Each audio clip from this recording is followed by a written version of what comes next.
수목화는 한지 또는 화선지 같은 종이에 물을 매개로 먹과 붓을 가지고 그 종이 속으로 삼투시키는 작업입니다. 서양화는 주어진 캔버스 표면 위에 물감을 구축적으로 튀어 오르게 해서 그 볼륨, 질감을 처리한다면, 동양화는 질감이 없죠. 동양화는 종이 내부로 스며들어서 종이와 일체를 이루는 작업입니다. 동양의 채색화도 마찬가지입니다. 물론 화면 위에 색을 물감을 층을 올리는 것이긴 하지만 서양화와는 달리 동양의 채색화 역시 수십 번 칠한 그 채색 물감들이 종이 내부로 스며들어 가지고 종이 자체와 일체를 이루는 상태를 보여줍니다. 따라서 우리는 서양의 그리기와 동양의 그리기가 이렇게 다른 방식으로 이루어지고 있다는 사실을 생각해 볼 필요가 있습니다. 표면을 어떤 식으로 다루느냐의 문제겠죠. 알다시피 그림은 주어진 표면에서 이루어지는 것입니다. 표면이 없다면 회화는 존재할 수 없습니다. 서양화는 그 표면을 면천, 리넨천이라고 하는 면천에서 대기 시작하고요. 동양은 종이에서 시작합니다. 또는 종이나 비단에서 이루어지겠죠. 이 그림은 고찬규라고 하는 작가의 채색화 작업입니다. 보시면 알겠지만 역시 선도 보이고 검은색도 보이지만 대개 이 그림은 한지의 채색 물감으로 전체적으로 다 칠해서 이루어진 그림입니다. 단 이 작가는 동양화의 전통적인 채색 물감, 분체나 석체를 사용하다기보다는 과슈라고 하는 서양의 재료를 사용했습니다. 한지의 과슈를 사용해서, 과슈는 좀 불투명 수채화에 가깝기 때문에 동양의 채색 물감과 상당히 유사성이 있는 재료입니다. 화면 정가운데에 직립한 사람의 얼굴, 남자를 올려놨고요. 남자는 두 팔로 손잡이를 간절하게 잡고 있는 장면입니다. 아마 전철이나 버스에서 흔하게 볼 수 있는 귀가하는 장면인 것 같습니다. 제목은 하루입니다. 하루.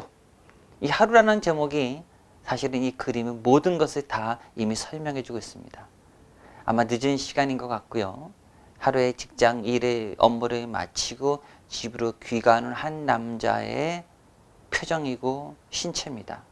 우리는 이런 모습들은 흔히 늦은 저녁 시간에 버스나 지하철역 안에서 전철에서 흔하게 볼 수 있는 장면입니다. 앉아갈 수는 없어서 서서 손잡이를 부여잡고 있는 이 남자는 아마 꽤나 지치고 힘들었던 하루를 보낸 것 같습니다.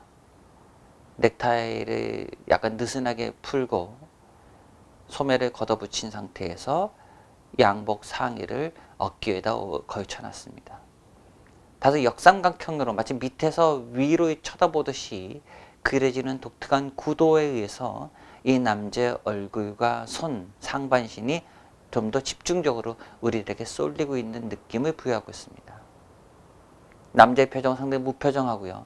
아마 머릿속에는 오로지 힘든 이 순간을 빨리 견뎌내서 집으로 들어가는 그 순간만을 고대하고 있는 표정 같습니다.